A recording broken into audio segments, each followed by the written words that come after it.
আপনি হয়তো দেখতেই পাচ্ছেন যে আসলে সকাল থেকে কড়া রোদ ছিল, যার ফলে আসলে বন্যার পানি কিছুটা কমতে শুরু করেছে বিভিন্ন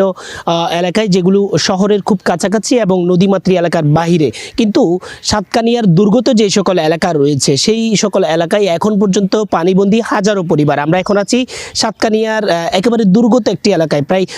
10 কিলোমিটার ভিতরে আমরা এখানে এসেছিলাম। আমরা দেখেছিলাম যে আসলে এখানকার যে মানুষগুলি, আমি একটু দেখানোর চেষ্টা করব। এই যে গ্রামটি দেখা যাচ্ছে সেই গ্রামটির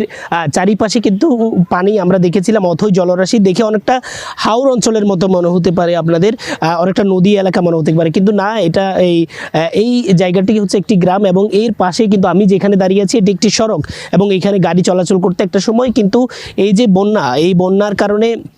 এই যে গ্রামটি, সেই গ্রামটি একেবারেই কিন্তু বিচ্ছিন্ন হয়ে গেছে মূল সড়কের সাথে এবং শহরের সাথে যোগাযোগ অনেকটাই বিচ্ছিন্ন, যার ফলে এখানকার মানুষের যে জনজীবন, সেই জনজীবন কিন্তু অনেকটাই হুমকির মুখে এবং তাদের যে চিকিৎসা সেবা এবং স্বাভাবিক যে জীবনযাপন সেটি ব্যাহত হওয়ার পাশাপাশি তারা বলছেন যে এখন পর্যন্ত তাদেরকে কোনো ধরনের ত্রাণ সহযোগিতা দেওয়া হয়নি এবং সেই দুর্ভোগের কথা যখন আমাদেরকে তারা বলছেন তখন অনেকটাই কিন্তু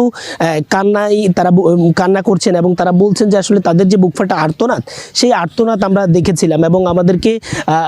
এখানকার স্থানীয় বাসিন্দারা বলছেন যে কোনো কারণে মুমূর্ষু রোগীদেরকে নিয়ে যদি তারা এখান থেকে বের হতে হয় তাহলে তাদের একমাত্র বাহন হিসেবে নৌকাকেই ব্যবহার করা হয়। এবং আমরা এখানকার স্থানীয় প্রশাসনের সাথে কথা বলেছি, বিষয়টি জানানোর জন্য চেষ্টা করেছি, যেহেতু আমাদের আগে কোনো গণমাধ্যম এখানে আসেনি, এর আগে আমরা এসেছিলাম এবং কোনো ত্রাণ এবং কোনো জনপ্রতিনিধিও এখানে আসেনি। সেই বিষয়টা যখন আমরা স্থানীয় প্রশাসনের সাথে কথা বলেছি তারা আমাদেরকে বলছেন যে তাদের সাধ্য অনুযায়ী দুর্গত এলাকাগুলোতে ত্রাণ সহযোগিতা পাঠানোর সর্বোচ্চ চেষ্টা করছেন। অন্যদিকে আমি যদি সাতকানিয়ার সার্বিক পরিস্থিতির বিষয়গুলি একটু বলি, আমরা গতকালকে সাতকানিয়া বান্দরবন সড়কে ছিলাম, দেখেছিলাম যে সেই মূল সড়কে এখন পর্যন্ত কিছুটা পানি রয়েছে। অন্যদিকে সাতকানিয়া উপজেলা স্বাস্থ্য কমপ্লেক্স সেটিও এখন পর্যন্ত পানির নিচে আছে, যার ফলে সেখানে যারা চিকিৎসা সেবা প্রত্যাশী রয়েছেন তাদেরও নানা ধরনের দুর্ভোগের সম্মুখীন হতে হচ্ছেন। এবং আমরা এখানকার স্থানীয় প্রশাসন আমাদেরকে যেমনটি জানিয়েছেন প্রায় 300রও বেশি মাটির ঘর ধসে পড়ে গিয়েছেন এবং বেশ কয়েকজন এখন পর্যন্ত নিখোঁজ রয়েছেন। আসলে তারা কোথায় সেটি এখন পর্যন্ত জানেন না এবং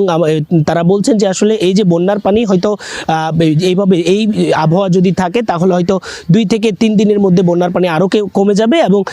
এখানকার সাধারণ মানুষ বলছেন যে আসলে বন্যার পানির এই যে দুর্গত এলাকা, সেই দুর্গত এলাকাগুলোর বন্যার পানি কমে যাওয়ার কোনো ধরনের সংখ্যা তারা দেখছেন না এবং তারা বলছেন যে এই ধরনের যে পরিস্থিতি, সেই পরিস্থিতিতে দ্রুত তাদের ত্রাণ সহযোগিতা এবং চিকিৎসা সেবা, সেই সাথে